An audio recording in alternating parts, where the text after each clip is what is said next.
You're listening to a very special extended interview edition of Audible Sounds on 88.3 WRCT. And if you're hearing this, that means you've come here on your own, so thank you, listener, for supporting the show both online and off. So let's get to the interview. Today we are joined by Andrew Fritz, the founder of Dungeons Deep Records, the Ohio-based dungeon synth label. I say we because I am once again joined by my occasional co-host Frankie Mitchell. Here now is our interview.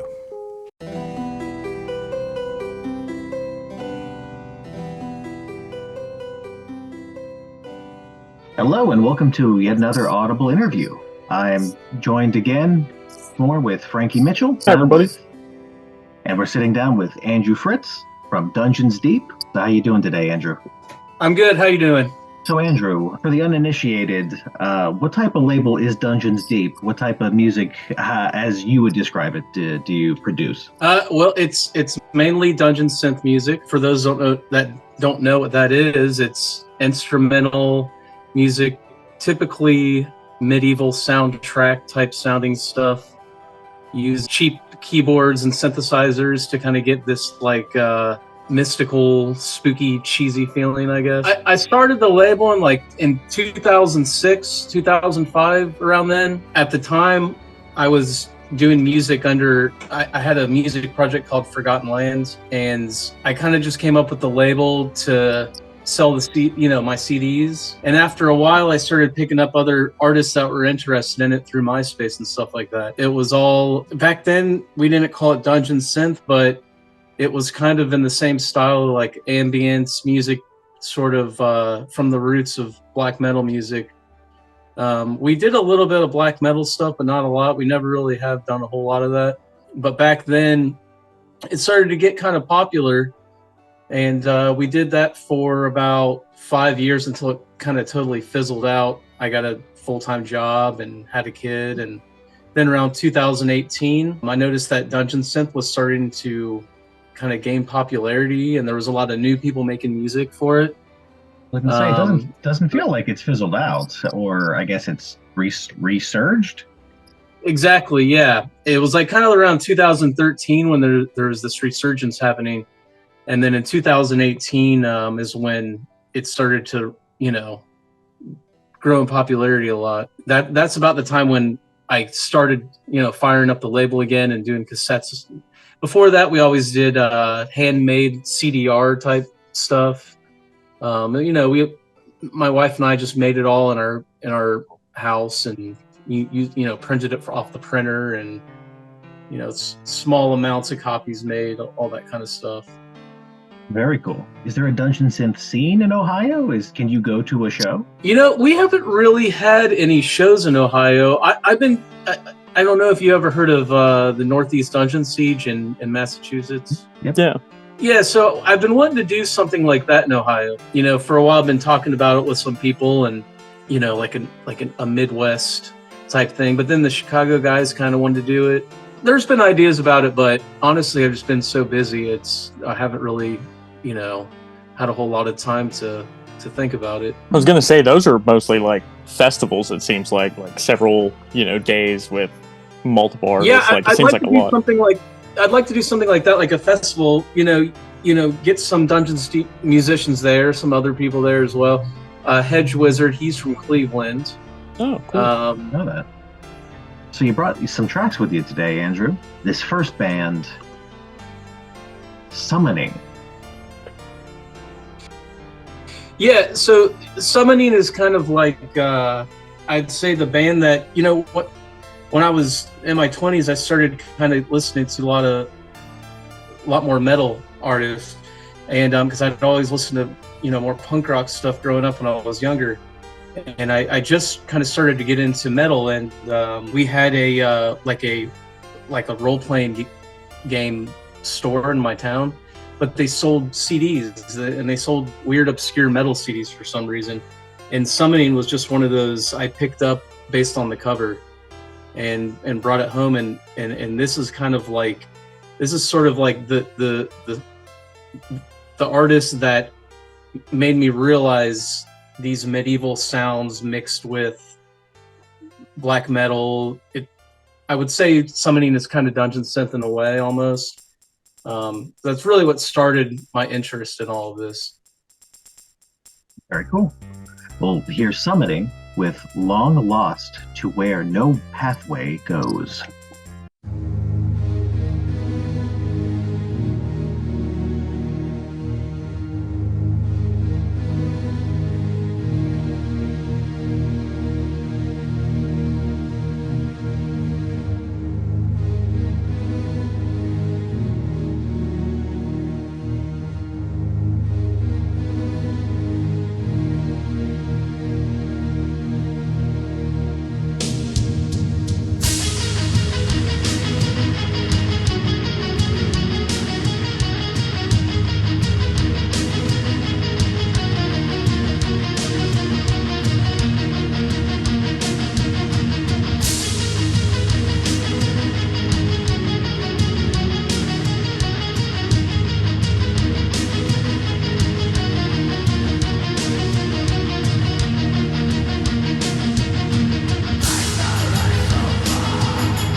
That was there's a lot of Tolkien in that. Yeah, in fact, I'm trying to remember. I don't think it's off of that album, but in one of their songs, they quote the Dungeons Deep and Caverns Old, like scripture from the Lord of the Rings or the Hobbit, and that's actually where the name came up for the record label. Dungeons Deep Records was the well. I mean, they kind of inspired me to use it, but it's originally a Tolkien reference.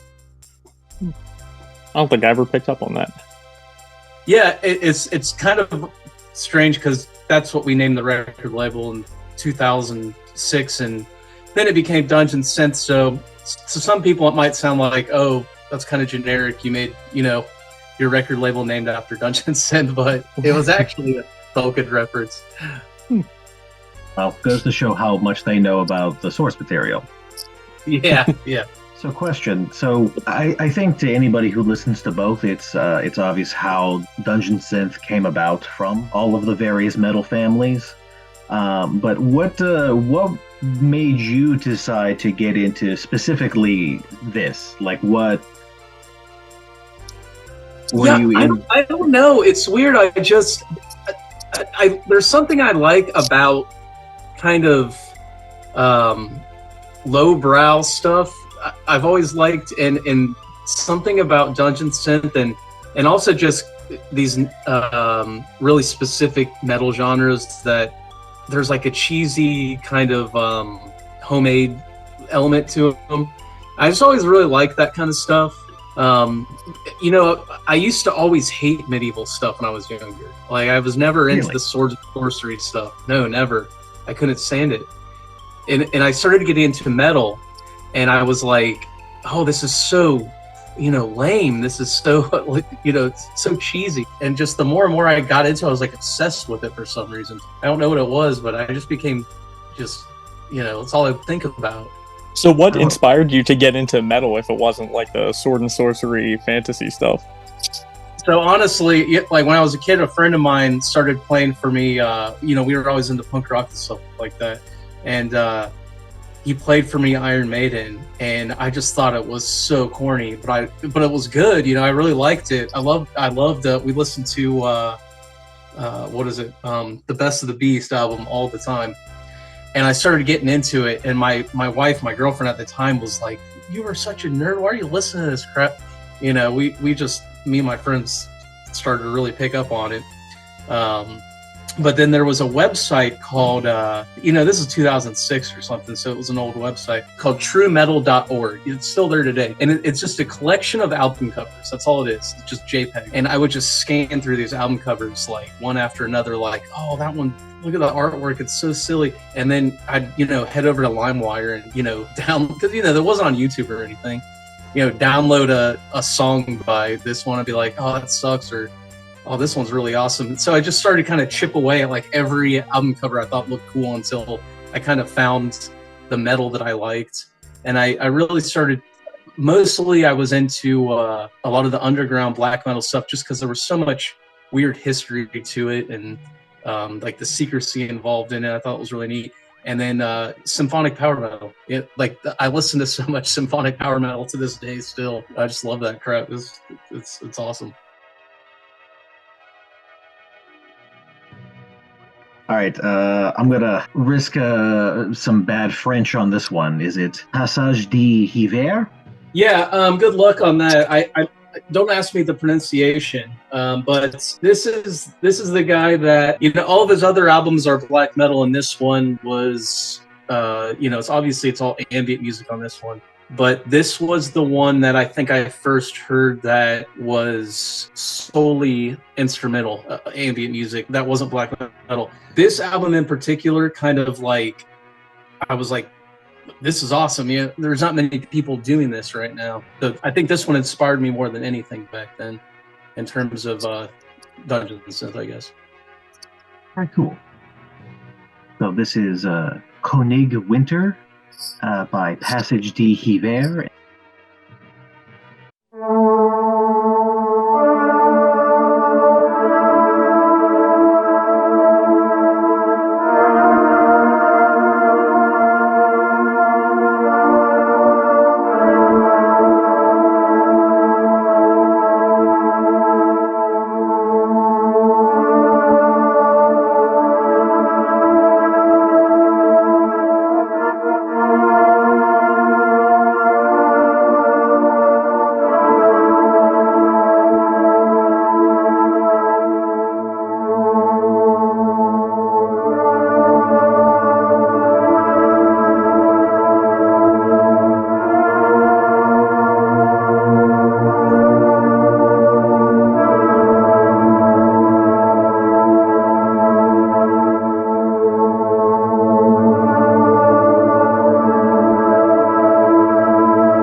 right, and that was Passage d'Hiver, or Winter Landscape. I always thought that one was really interesting, or just that album in general, because it has that real lo-fi sound that a lot of current Dungeon Synth artists kind of try and perfect. I was going to say, that sounds like the whole like winter synth thing that people kind of do, like how they're the, various offshoots of Dungeon Synth, which, if the name translates to winter landscape, I guess totally makes sense. But no doubt the originator of that.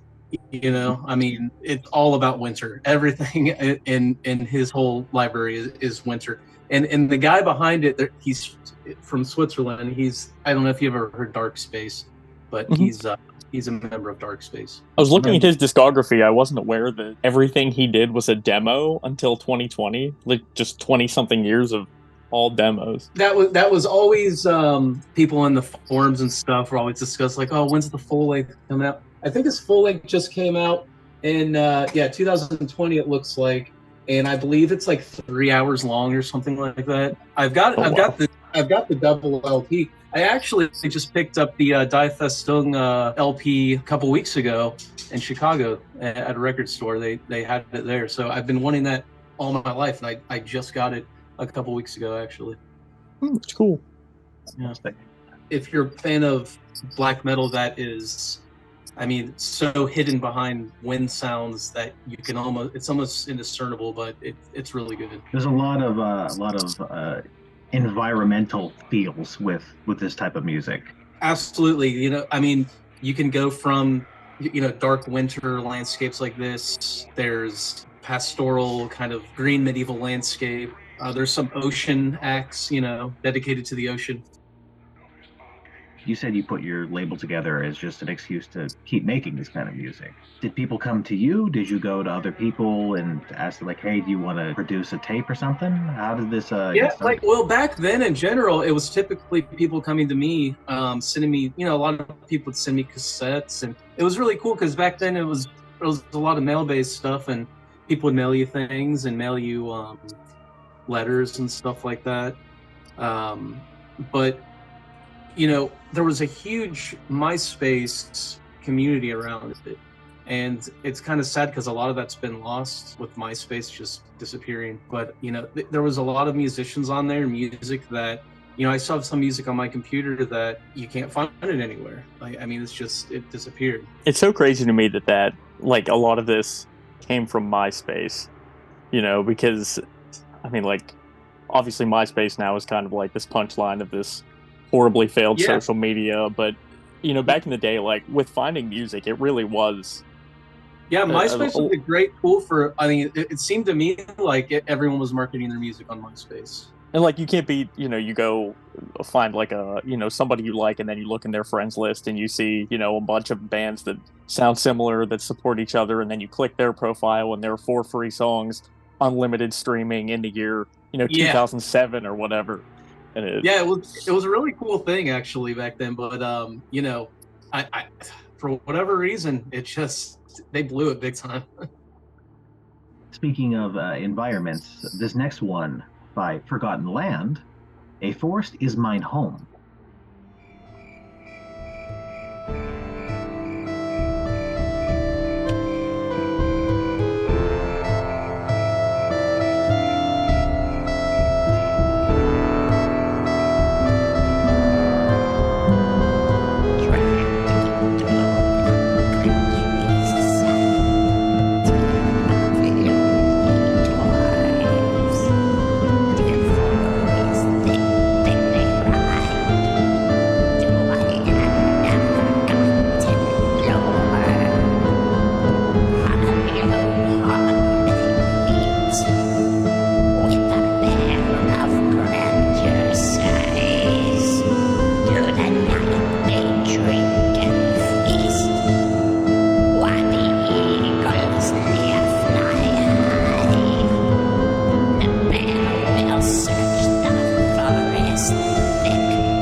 It was kind of the driving force of Dungeons Deep Records back then. It was a reason to make music for the label, have the label for the music. This was sort of my second demo. This entire album was dedicated to The Hobbit, so there's a lot of Hobbit themes in there and Lord of the Rings. I love how fuzzy it gets towards the end. Yeah, so it's kind of funny. If you listen towards the end there's like the wolves howling and you can hear a dog barking. That was my dog. I was recording the guitar, and my dog starts barking because I'm playing an acoustic guitar like in my living room, and I'm like, shut up, like trying to sing like shut. But I put the wolves on top of it, so it sounded like it made sense. That's awesome. Love that. Your dog gets a credit. Is that your vocals or is that someone else? Yeah, that's my really, really bad attempt at vocals, and I didn't really do that very often. But yeah, I was definitely going for that kind of goblin thing. Whenever That I kind of first heard it, I was like, "This sounds like Gollum," and then as the song went on, I was like, "I think it is Gollum." Like, it makes perfect sense. I thought they were a cool touch though, because it seems like maybe at least in the dungeon synth I listen to, there aren't. It seems like there aren't vocals all that often anymore. So here's the funny thing: is back then everyone was trying to get their name on Metal Archives. To get onto Metal Archives, you had to be a metal musician. Mm. So I would just forcefully, like, that song. I put guitar at the end. I put the vocals on there, trying to make it more of a metal song, I guess. In the last couple of years, they actually removed Forgotten Land from Metal Archives, but because they're very specific. You had to be on Metal Archives to get noticed in a way, I think, or to be taken seriously. Kind of silly, but even though I wanted to just do more dungeon synth stuff, I was trying to throw some black metal influence in here and there, and ultimately, it's I should have not even tried because I'm a dungeon synth musician. That's what I like to do. So you were saying earlier that back then it wasn't called dungeon synth. So like John and I both didn't get into it till I don't know, probably at least like mid 2010s. Like when exactly did the term dungeon synth start being kind of thrown around? Yeah, so it was 2013. There's a blog. Andrew Wordna is his name. He coined the term dungeon synth. This guy actually, I don't know how he did it or where he got his sources from, but he kind of discovered a lot of these, what we consider now these classic albums. I think those got picked up by like Dungeon Synth Archives on YouTube. He sourced a lot of that original material, and I think he was just trying to make a list of all the known Dungeon Synth in the world, because in 2011, 12, 13, there wasn't a lot of it out there. So he was kind of cataloging everything that he could find. He did come up with the term Dungeon Synth. Interesting. And when you read that, was that did you think that was a fitting name? I kind of didn't like it at first, to be honest. This is going back to like 2018 when I started realizing that style of music, because I always called it black ambient. A lot of people called it dark ambient, but obviously it's not really dark ambient, because dark ambient's its own thing. And I think a lot of people just said, "Oh, it's black metal," or without the metal. So there wasn't really much of a name for it back then. But when I heard it was called Dungeon Synth, I was kind of like, I don't know about that. It's kind of corny, but now I wouldn't know what else to call it, really. I guess it does make sense considering, Mortis called it dark dungeon music. I kind of like a little bit better, honestly. Dungeon Synth, that's close enough, right? I think the inclusion of dungeon pretty much sums it up. Yeah, more or less. Dungeon definitely, I think, paints a picture for it in your minds. Here's some more Tolkien-y language for you. Our next track is Old Sorcery from Sorcerer's Dream. I consider this to be the perfection of a Dungeon Synth album. Just the entire album in general. I would say if anybody's new looking to get into it, check out Old Sorcery. The guy behind it has a couple other great black metal projects as well. He has a synthwave project called Mega Hammer, which is really good. And he's done some video game soundtracks. The Hand of Merlin is the soundtrack he did. Really, really talented guy. But this song in general, when I hear it, I think like this is the perfection of Dungeon Synth. Oh, very cool. All right. Well, here's Old Sorcery by Sorcerer's Dream.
That was Old Sorcery.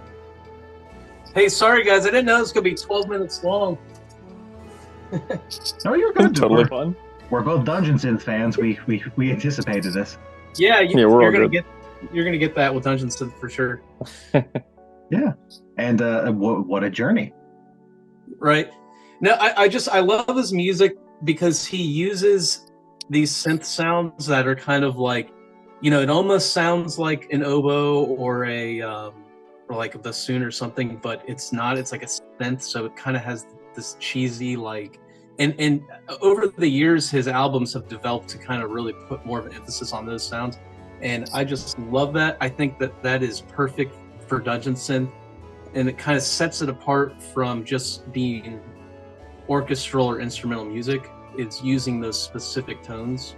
I was going to say the discussion around dark ambient. I don't picture those types of sounds when I think of dark ambient specifically. I think this is something that's unique to this genre. Yeah, I think with Dungeon Synth you get a lot more melody and structured songs, whereas dark ambient seems to kind of be more, well, just ambient, you know, just maybe more of a background kind of sound. I think Dungeon Synth music, at least what I look for when I'm, you know, want to work with a musician, is something that has melody to it. You know, it sounds like a song. You know, there's different parts. There's a chorus, a verse, you know.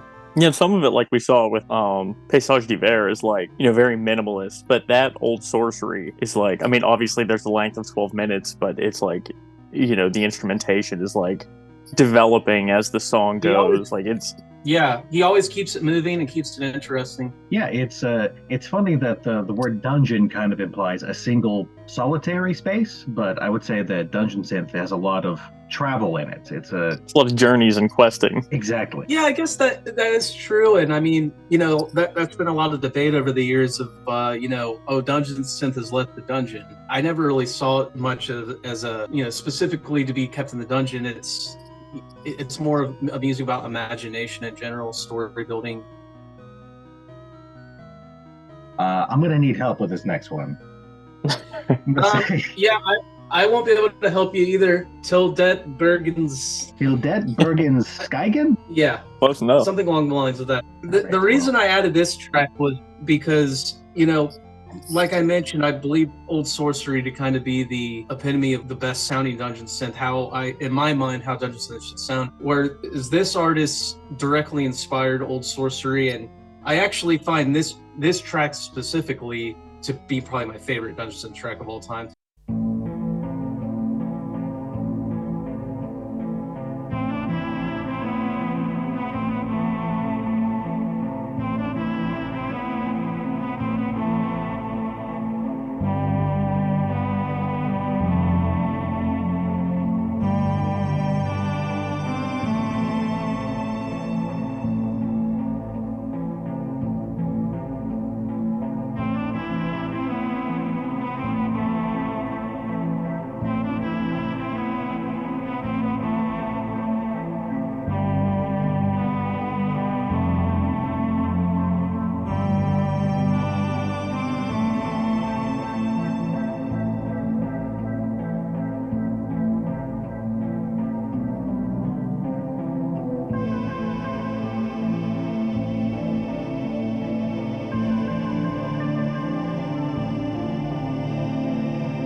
You'll notice it also uses those really specific synth sounds that don't really sound so much like a real instrument, but these kind of horn sounds that are spooky and just interesting tones. I enjoy the melancholiness that. Yeah, that lead synth is like it sounds crying or something. I mean, it's such a sad sound.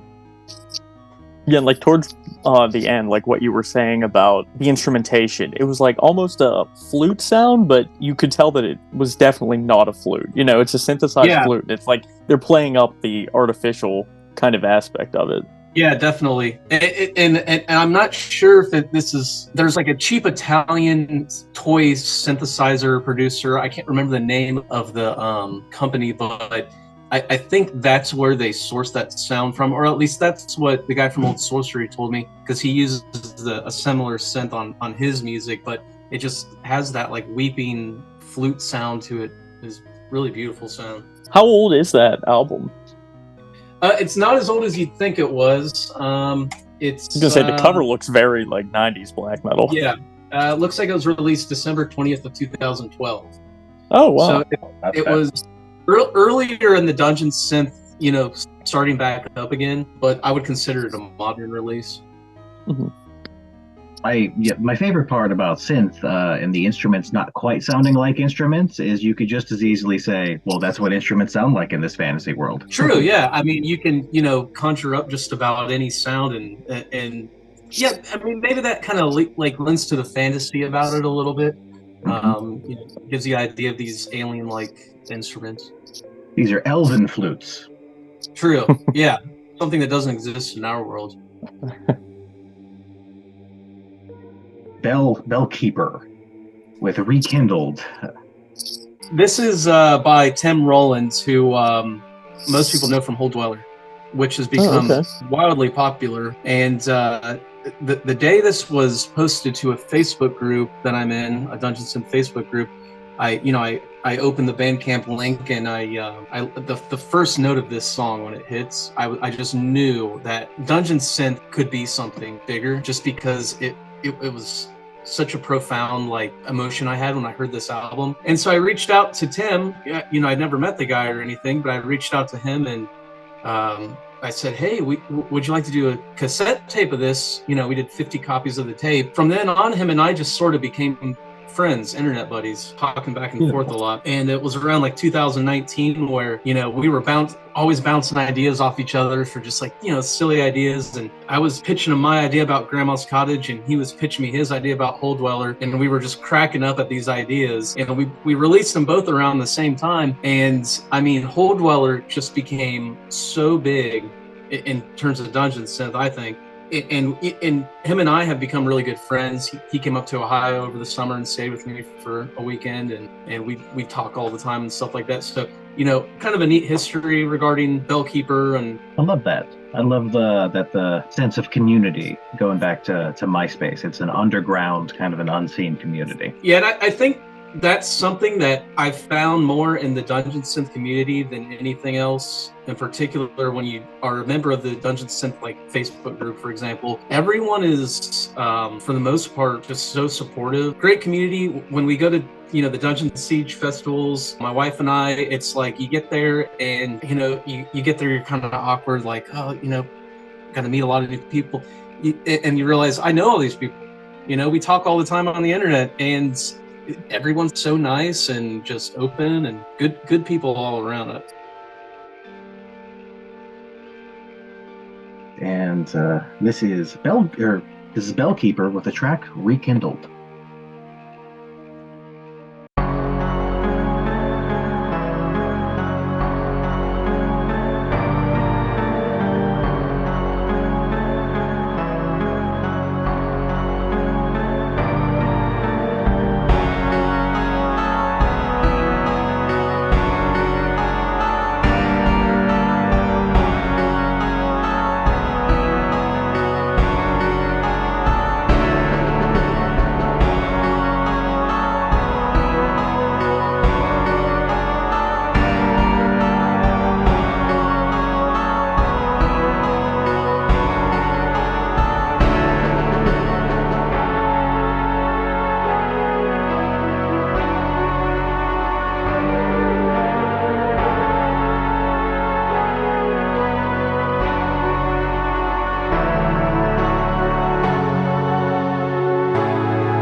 something really cool about all of Tim's music, but he's an amazing musician, but he excels at drums. I mean, he's a great drummer. Bellkeeper specifically, over Hole Dweller even. I mean, you can hear there's not drums in a sense in the songs, but there's like the percussion in that track is so cool, even though there's not really actually percussion. It's like he does something with the music that kind of creates this like beat to it. He's so good, it drives me nuts. It's like those like hammered string instruments, that add like this kind of like driving feel to it. Yeah, I mean, he gets that in there somehow, and it's just like, without hearing drums and cymbals, but it's like it feels like there's percussion. So are you like, obviously that's Dark Souls theme, but are you like into Dark Souls? Are you familiar with it? Of course, yeah, I'm familiar. I've never played Dark Souls. I picked up Bloodborne and tried that. My brother got me Elden Ring. He's obsessed with it. I'm a big video game collector. I have a lot of video games, but I like never really get a chance to play any of them because I'm always working and shit. You're listening to our special interview with Andrew Fritz from Dungeons Deep. This is our final track playing beneath me. This is Plodding Cynodonts, and it happens to be a track from Andrew himself under the artist name of Diplodocus. So the cynodonts are like they're a mammal, and they're said to be the direct link to human evolution. So the idea of the song is that they're plotting behind the scenes while the dinosaurs are slowly getting phased out, and they're going to kind of live on. So let me ask you, how did this idea come to you? How did Diplodocus come to you? Oh man, I don't know. I just on our Facebook group, in like 2018 or 19, I made a post like, "Where's all my Dark Dino music at?" And everyone got a laugh out of it. We were joking, and I was like, "I'm gonna do this," and I kind of threw together the first half of the album. That's why there's like an A side and a B side, because I didn't expect it to be like a thing, and after, because I considered it one whole album, but it came out in two parts. And after the first part came out, which I only took 3 days to record, I think, it was like people were kind of going crazy for it. So I came out with the second part. By the time the second part came out, I kind of formed my sound for the project.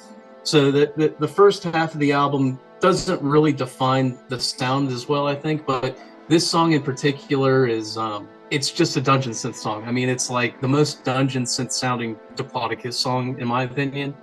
And I think that there's a lot of debate about, Dino Synth's not Dungeon Synth. Well, this song is Dungeon Synth, so. I gotta ask, when I saw Diplodocus, my brain was like, okay, but like, what is this? Because it does harken back to all those stop-mo dinosaur movies, and it's one of those things like there's not really a word to describe that music, but I know it when I hear it, and so I wonder if...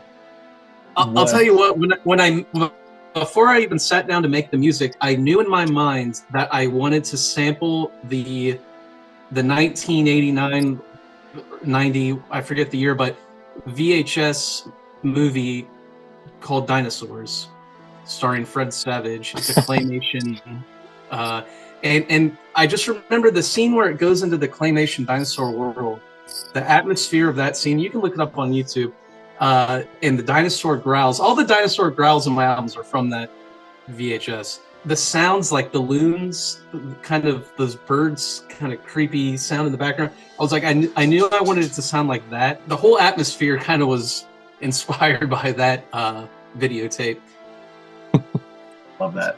So Diplodocus has what I would consider to be one of the all-time great band shirts that you just did with the Sauropods of War shirt.